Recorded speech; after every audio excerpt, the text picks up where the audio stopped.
Hi everyone, welcome to the Young Leaders stream. This is seminar 1, which is the Jesus model of discipleship, so we're so glad to have you with us. And we're just going to introduce ourselves for any of those who don't know us. So I'll just start. My name is Laura.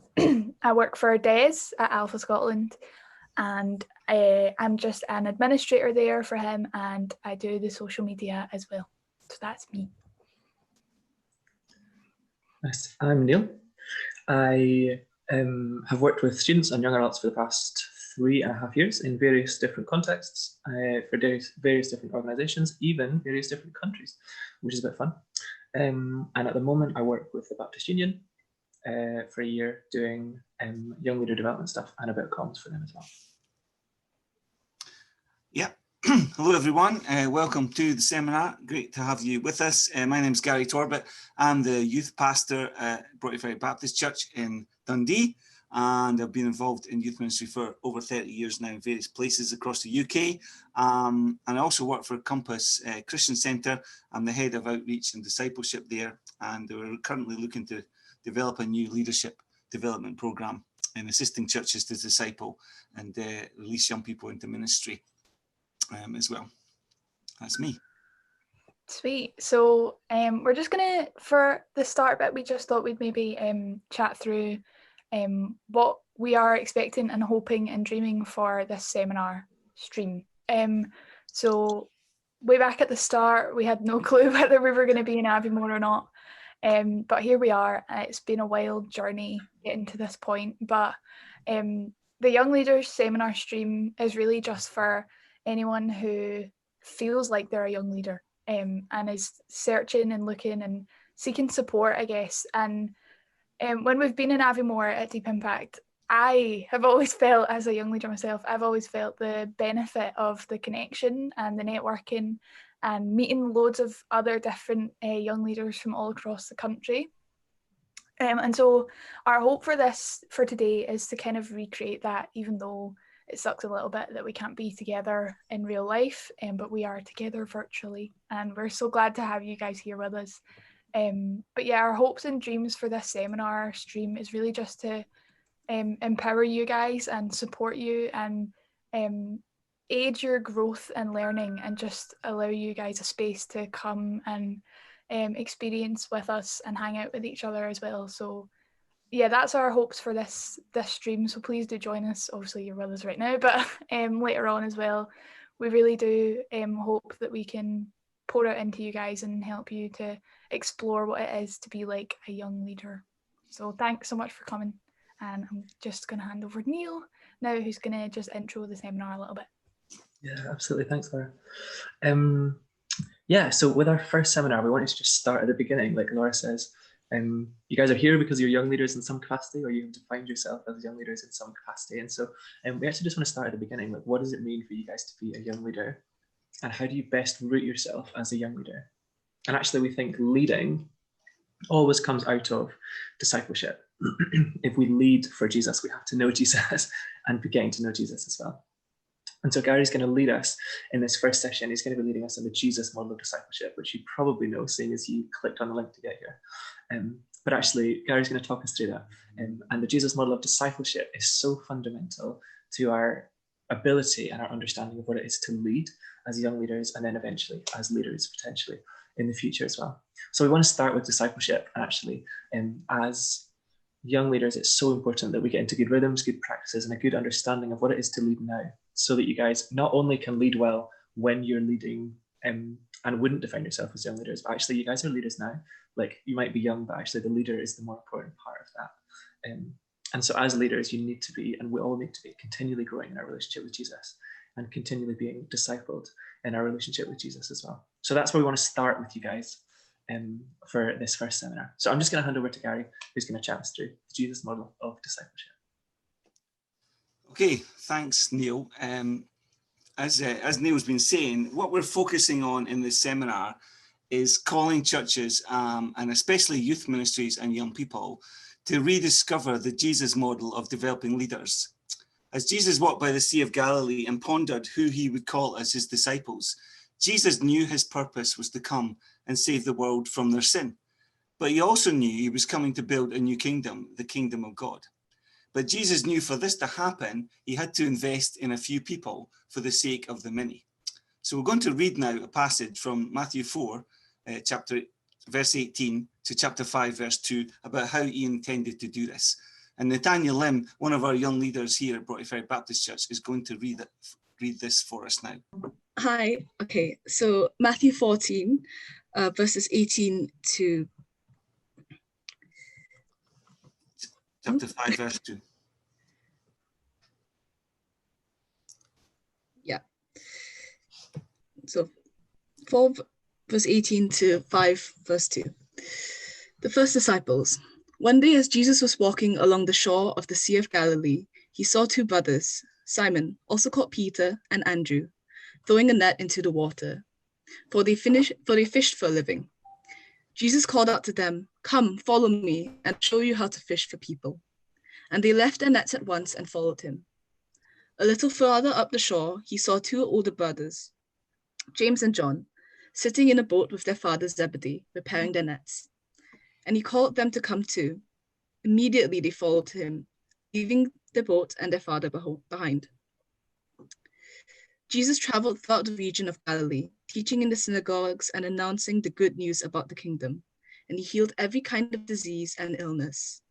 News about him spread as far as Syria, and soon people began bringing to him all who were sick. Whatever their sickness or disease, or if they were demon-possessed or epileptic or paralyzed, he healed them all. Large crowds followed him wherever he went, people from Galilee, the 10 towns, Jerusalem, from all over Judea, and from the east of the Jordan River. One day he saw the crowds gathering. Jesus went up to the mountainside and sat down. His disciples gathered around him, and he began to teach them. Thank you, Nathaniel, for reading that passage for us. I'd just like to take a few minutes and unpack this, and then see how does this apply to us, to you as young people and leaders in the Church of 2021. It might be helpful for you to have your Bible open as we work through the passage. You see, Jesus knew if he was to get this wrong, his whole kingdom project, his whole kingdom mission could not be realized. And if you think about it, because he intentionally trained and released 12 young men, as it was in these days, Jesus changed the course of history through them. And what we're advocating in this young leaders stream is we need to rediscover how Jesus did this, and to then model this in our lives in ministry in this way. The easiest way to illustrate this is by 4 points. First of all, Jesus calls to follow. He teaches and disciples. He trains, and then he sends. So the first thing we notice for these fishermen as they mended their nets by the Sea of Galilee, Jesus asked them to stop what they were doing and follow me. That is the same for us now. Jesus is calling young people to lay aside their own things, their own lives, and to follow him. What does this mean? Well, we see straight away that Jesus' call motivated these men to get up and leave their nets immediately. They didn't make excuses about why it wasn't a good time. They left their nets at once and followed. They were, in today's language, small businessmen working as families, not for huge profits, but to make enough to live on and have a little over. So why did they give this up and follow a wandering preacher? The same question can be asked today. Why give up a promising career, maybe a lawyer, an accountant, an entrepreneur, and throw away a lifetime of high earnings for the insecurity and poverty of maybe teaching and pastoring a church or becoming a missionary? Why do Christians do this? Give up and surrender their lives to Jesus, just like the fishermen here. Instead, to live a life of honesty, integrity, faith, hope, love, and mission. The answer can only be in Jesus himself. They'd already heard about Jesus as a rabbi, but the magnetism of his presence and personality drew these first disciples to him. Whatever we are engaged with, whatever we are mending or fish we are catching, somehow we will be sufficiently aware of his presence and call to know what it is we're being asked to do. At least we know we're being asked to follow him, but we won't necessarily know where it's all going to lead. Hamish was a young guy in our youth group at Broughty Ferry Baptist. The family grew up in our church, and around the time when Hamish was 15, we invited him to join our growing young leaders program. He started to attend the youth ministry team meetings and to play an active role within the youth team. He went through the leadership development program, and during that time, I had the privilege of mentoring him. During that time, as he got towards the end of his school life, he then felt called to apply for the BMS action teams, and he ended up being selected for France. I remember the day that I was with him and he got the email from BMS, and he was slightly disappointed that maybe this wasn't his first choice. But he then went off to France with BMS, spent 6 months in France with BMS and had an amazing time there. And unfortunately, his UK tour with his team was cancelled because of COVID. But then after that, he felt God calling him back to serve as a missionary in France. And he's now serving at Nice Baptist Church as a barista in their outreach cafe, COVID permitting. It's a wonderful story of a young teenage guy who actually wanted to be discipled, had a desire to be trained, and he's now off serving God in the south of France as a missionary. However, we need to be aware as we begin to follow what it's like to follow Jesus. To follow Jesus demands a totally different way of life. And right at the outset, Jesus begins to teach his disciples. And he lays it on the line, as it says in Matthew 6, verse 8, do not be like them. Do not be like the religious leaders, like the hypocrites. And here we meet and see Jesus talking straight into the disciples' life of a distinctive lifestyle with radically different values and ambitions. So the first step is to follow Jesus. Let's see what Jesus did next. Notice what it says in Matthew 4:25. Large crowds followed him wherever he went. One day, as he saw the crowds gathering, Jesus went up on the mountainside and sat down. His disciples gathered around him, and he began to teach them. How many of us like adulation? How many of us like crowds of people to like us? I think if we're all honest, we like that, don't we? Or we would like for some of that. However, I think it's really important from a kingdom perspective that we spot, that we notice and reflect that Jesus goes away from the crowds. He goes away from the hundreds and he withdraws to intentionally teach. And he focuses attention on the 12 disciples that he'd called. And it says he began to teach them. So first Jesus calls to follow, next he begins to teach and therefore disciple. I believe we so need as a church to get back to modeling in our churches, in our youth ministries, Jesus' example of focusing on a few. Leads on and away from what Martin was sharing with us this morning in the main session. And let's face it, taking 12 young guys, probably aged between 14 and 15 and up to 28, 30 years old and transforming the world. That's amazing that he was able to do that through these people, but it was because of the principles that we're seeing today in Jesus' model of developing leaders that he was able to achieve that. And we know from studying the Gospels, after Jesus says, follow me and I will show you what to do, he spent all of his ministry investing in the lives of these 12 young men. And what follows on from the passage that we have just read is some of Jesus' most famous teachings, called the Sermon on the Mount. He constantly taught the disciples the principles of the kingdom of God. And for you as potential young leaders, after you have decided to follow Jesus, the most important next step, and you dare not miss it, is to be taught and discipled. So a key question for you today on this day of reflection is, have you been discipled?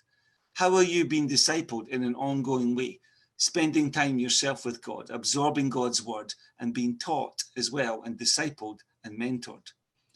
See, to be a disciple is to be a learner. But the deeper meaning of the Greek word for disciple, which is mathetes, means not only to learn, but to imitate. And you simply cannot imitate and become like Jesus if you've not become engrossed in and absorbed in his teachings. This is key. So Jesus first calls people to follow, and Jesus then teaches and disciples. The next element after being discipled is to take the first steps into leadership, as Jesus says, I will show you what to do. So what Jesus did next was model his kingdom to the disciples. And this is the first aspect of the next principle, to be trained. So as a small band of disciples followed Jesus, Jesus modeled to them what he'd been teaching them as he did life with them. Jesus demonstrated how to action what he was teaching, How did he do this? He showed them by caring for the poor, by welcoming little children and women into his ministry, by healing the sick, lepers, and paralytics, and for the blind to see, by driving out demons, and also by preaching and teaching. But also importantly, modeling to them the rhythm needed for ministry and ushering the kingdom of God, and the need to spend time regularly in solitude, in quiet, in prayer with his Father before he would engage in ministry. As it says in Luke chapter 5, verse 16, but Jesus often withdrew to lonely places and prayed. Then when Jesus was sufficiently comfortable in the level of teaching they had, the modeling he had given them, the example he had shown them, it was time for them to be allowed to take their first steps, the next steps in training, which was by being allowed to do some ministry themselves. Not when they had reached maturity like 40 or 50 years old, not when they had completed a 3 or 4 years theology degree or applied theology in youth ministry. These are all good things. But you see, Jesus knew the only way to learn was to apply what they had been taught and seen.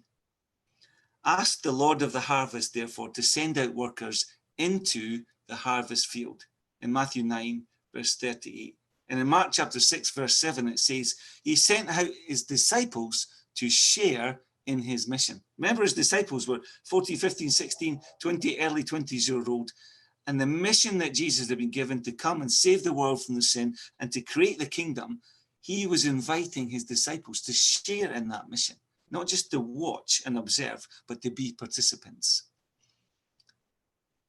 They didn't always get it right, as we know. But Jesus was willing to take risks, and when they struggled or fell over, Jesus was there to pick up, support, encourage, and where necessary, provide more instruction. In Matthew 17:19, we read that afterwards, the disciples asked Jesus privately, why couldn't we cast out that demon?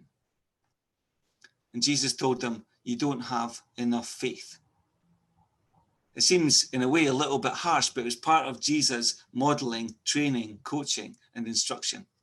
So Jesus calls people to follow.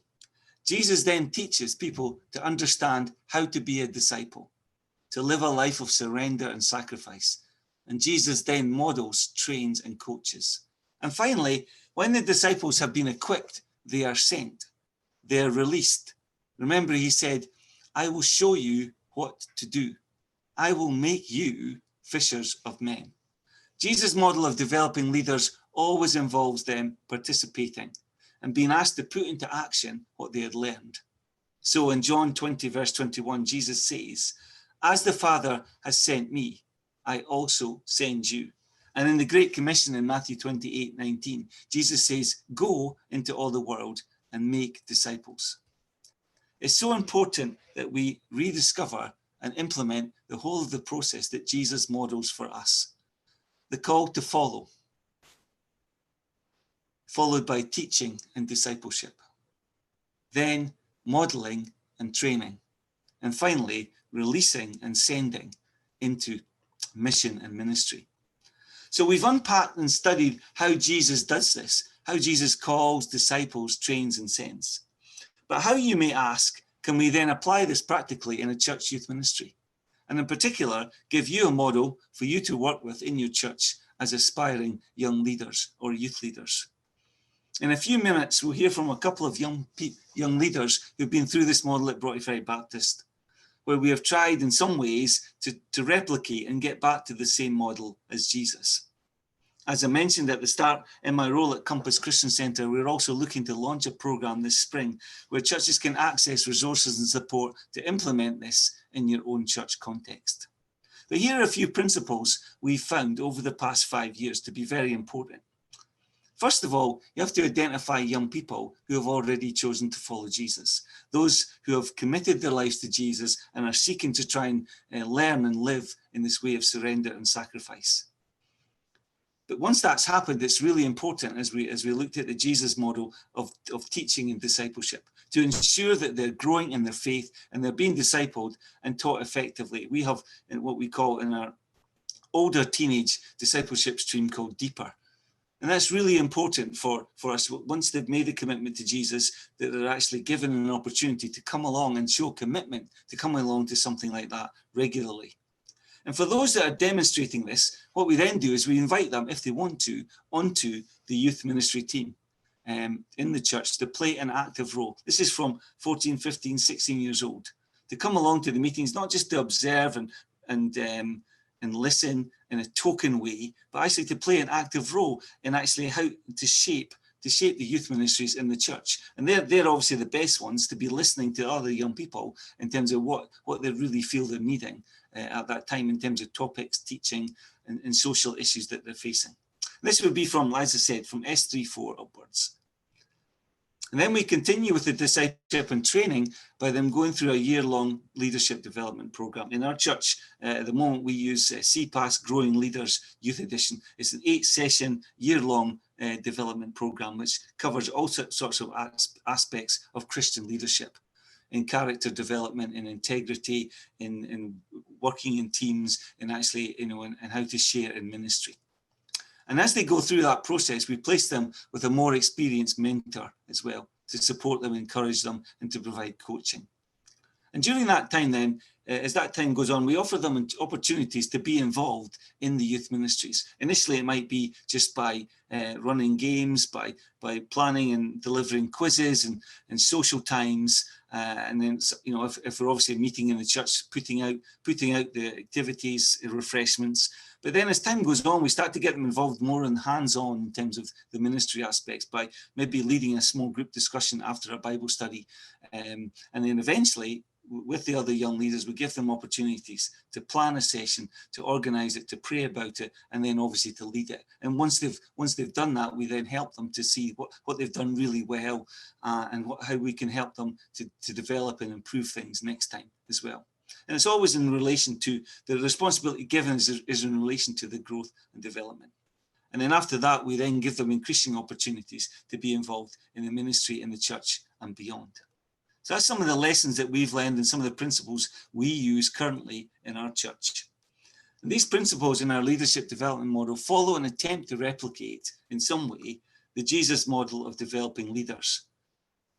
To follow Jesus, the importance of discipleship and teaching, then to train, and then to send. So since we've been talking about the Jesus model of developing leaders and looked at some principles of how this might work in your own local church context, we're going to hear now from, as I said earlier, a couple of young people who've been through this program and are now young leaders at Broughty Ferry Baptist Church. So just going to bring them from the attendees, Aidan and Natanya. While you do that, Gary, sorry, can I just... Sure. Yeah. So Becca very helpfully has asked a question on the Q&A, so please, if you guys are listening and you have any questions or thoughts, please do just chuck them in there and we'll write them down. And if we have time, we might answer them here, but we've got a whole 45 minutes on Zoom afterwards for Q&A. So we will write them down and then answer them afterwards if that just works out time-wise better. But please do just send questions in, or if you want, just write them down and you can ask them in person on Zoom afterwards. But yeah, please, thanks for that, Becca. Perfect. So I'm going to pass over first of all to Aidan, and Aidan's going to share a little bit of his story of being involved in the Young Leaders Programme. So you take yourself off mute, that'll be great. Yeah, thanks very much, Gary. It's an absolutely wonderful opportunity to be here, and I'm really excited to share just a little bit of what I have done and a little bit about how our church has helped us to become young leaders. About like 2 years ago, if you'd asked me, would you be a young leader or any like position in a church, I probably would have laughed at you and said that you're like talking rubbish. I was not exactly in a great place back then, and I wasn't a fantastic Christian, and I didn't commit fully my life to God. And about 2 years ago, I was at an SU camp, and that's when I committed my life to God. And after that, I started to be way more involved with the church. And about a year afterwards, that Gary started to notice that after I was at Deeper and I was at loads of other things, like Compass and whatnot. And he invited me along to be a young leader, which was such a great thing. I like never thought that he would recognize me as wanting to do this and give me that opportunity. And I started to take a deeper step into my faith, and that was the next stage from committing my life. And the next stage was starting to learn how to teach others, and also continue to be taught how to bring my faith into all aspects of life, not just with the church, but into family life, into work, into school, and things like that. So a few things I'll be speaking about is a massive part of the course was the mentorship, which initially I thought was incredibly difficult. Just having to take a step back and reflect on how you conduct yourself and how you speak, and having I actually had Gary as my mentor, which was fantastic. Being able to have someone with such experience, being able to guide me through my journey with God. I actually had a look through some of the things I wrote back then, some of the material that we were given, and it's amazing to see, to look back at what I struggled with back then, and comparing that to what I struggle with now. And you know, things like I used to struggle with taking criticism. I used to struggle with like I didn't get on with my family very well, and I kind of kept my Christian life separate to my like school life, which obviously is not how you're supposed to do it, which I've learned over the past couple of years. About last year, I was in my last year of high school, and I was coming to the end of it, and I didn't really have very good grades, and I had no idea where I was going in life. So I started to pray to God, and I asked him just to give me an opportunity for something to go into. I had no idea what I was asking for. I just kept praying and praying, and there was days and days and days went by, and I had no clear answer. And instead of instead of getting turned down by that, it spurred me on to pray more and more, and to press into God in those difficult times. So after a few months of praying, I actually got an opportunity, and I actually have an apprentice joiner. Like, I'm an apprentice joiner now, which is absolutely amazing. I actually got the opportunity through someone actually at the church, which is absolutely amazing. And it's obviously, you know, those experiences, those opportunities would never come around if I wasn't a Christian and going to this church. So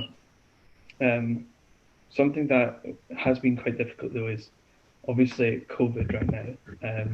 That disrupted a lot of our teaching, and luckily we did manage to catch on to Zoom very early, and we transitioned completely over to that. And the amount of we still managed to continue on with so many of our groups, with Deeper, with church as a whole, and also doing the leader course. We were still able to continue that, which was absolutely amazing. But one of the things that has been an absolutely amazing opportunity is that I've been able to share my faith with so many people now, with work colleagues and family and everything. A few of those really big experiences we've had is obviously at Compass, especially last year. Myself and my best mate Fergus, and the next speaker on Netanya, we actually led a session last year, which was an incredible opportunity to go deeper in the faith, and it was our first time actually leading something completely on our own. And we spent a couple of weeks on that praying and going over what we thought we'd talk about. And it went absolutely amazingly. And all the leaders and all the youth enjoyed it so much. And we'd done a thing like a prayer tunnel, which was like incredible, and we felt so close to God. And at Compass, that's just it. It's just God's presence is absolutely everywhere, which is absolutely amazing. I also, an experience I never thought I'd actually do that early on was I actually got to share my own testimony at our church.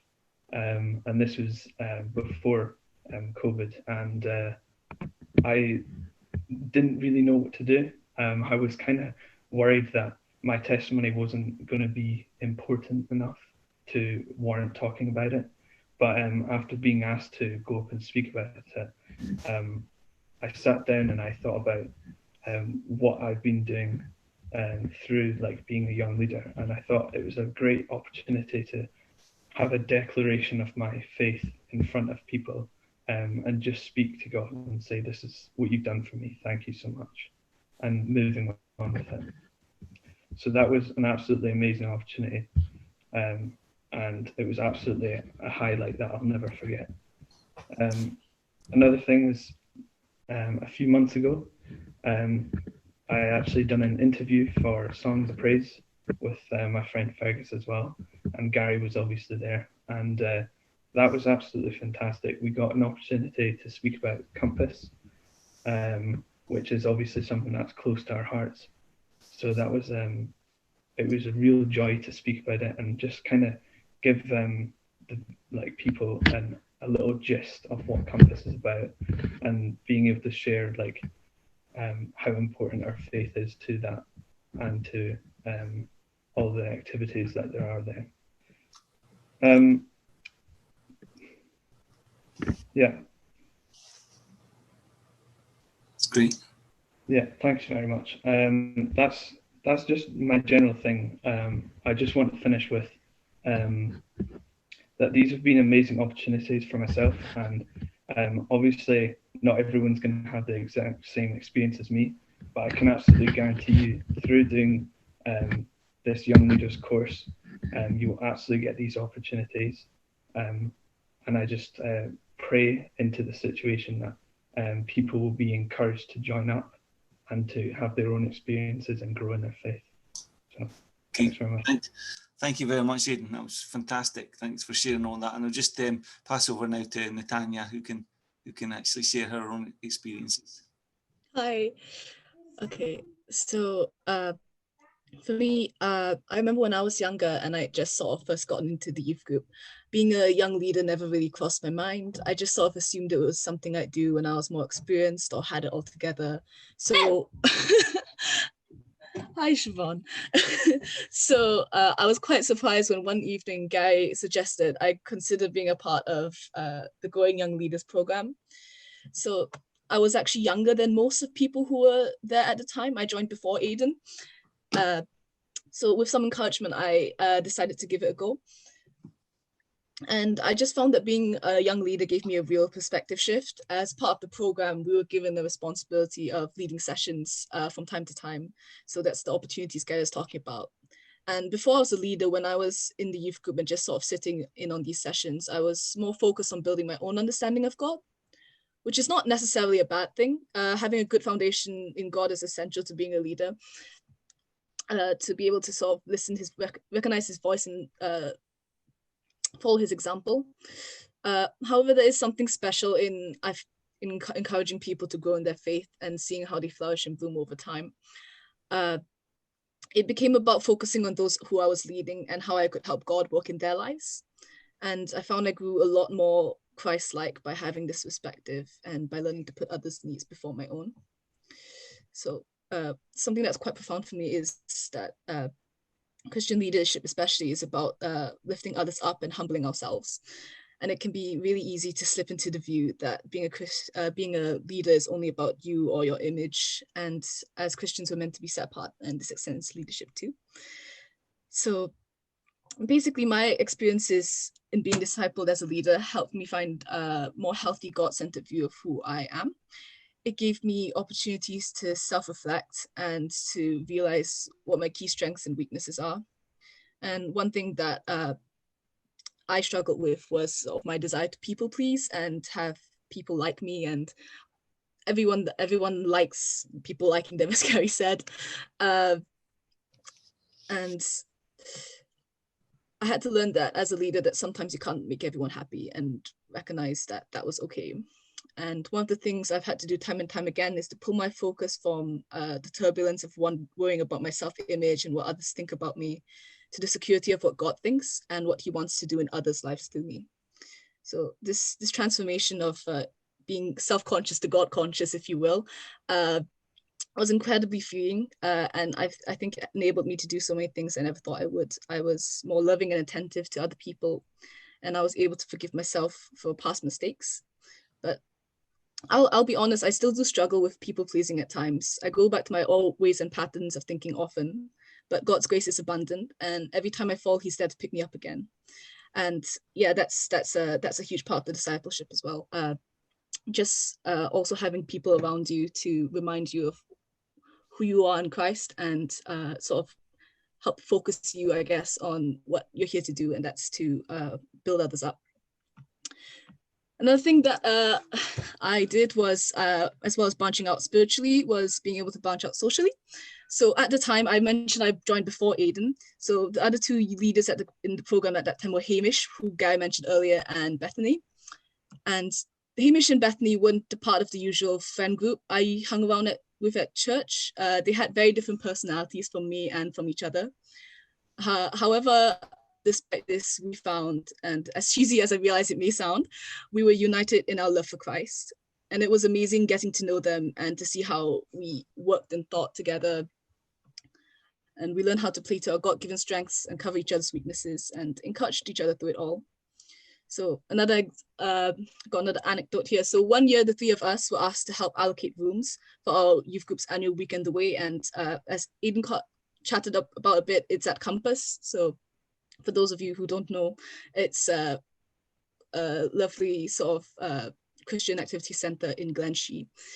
And we were meant to sort out groups, and what we managed to do was, since we were all different people, we also had different sort of almost friend groups in the church, and we were able to put together our knowledge of our friends' personalities and figure out which room to best put them in. And we decided to mix up the activity groups, and so they were trying to balance our friends' desires to be with at least one of their friends, and also recognize the need that we need to encourage them to branch out and get to know other people.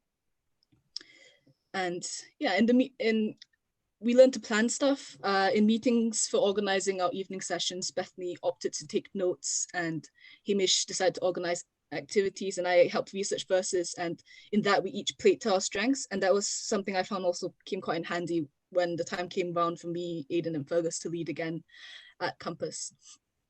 So it was really satisfying seeing how our ideas worked and didn't at times when the weekend away rolled around. And by the end of it, I felt like I had gotten to know my fellow young leaders so much better. And not only that, but the rest of the youth group. I found myself being much more intentional in learning about those around me, especially the people I didn't usually chat to. And I became a lot more committed to making sure everyone's voice was heard and listening to their aspirations and struggles in faith as well as life. Really wonderful seeds of friendship were planted in that weekend, and I'm so thankful for that experience. By all of this, I learned how to be much more open and lead in a personal way as Jesus did, discipling and getting alongside each person in their journey and in life. And yeah, I just want to end by saying again, there's no age limit to leading. We don't have to have it all sorted out or be perfect to be a leader, like I used to think. And I don't always get it right. And sometimes I do mess up, but that's okay. We all need to depend on God's grace and guidance, and that especially applies to leaders. And we're all human. So yeah, I'll just end with something about in Timothy. So Timothy 1 verses 4, chapter 4 verse 12. Don't let anyone look down on you because you are young, but set an example for the believers in speech, in conduct, in love, in faith, and in purity. So yeah. Fantastic. So thank you very much to Natanya and Aidan. I'll just put them back over into the panelists. Return to attendee, yeah. And I'll pass over to Laura to just finish this time off. Yeah, so thanks so much, guys, and thank you so much to Natanya and Aidan. That was amazing to have them here just to hear what it's been like for them, and how they've grown through believing themselves that they can be young leaders as well, I think was really inspiring. And yeah, I'm so glad we had them here. So yeah, and thanks Gary so much for sharing. You've really blessed us this afternoon.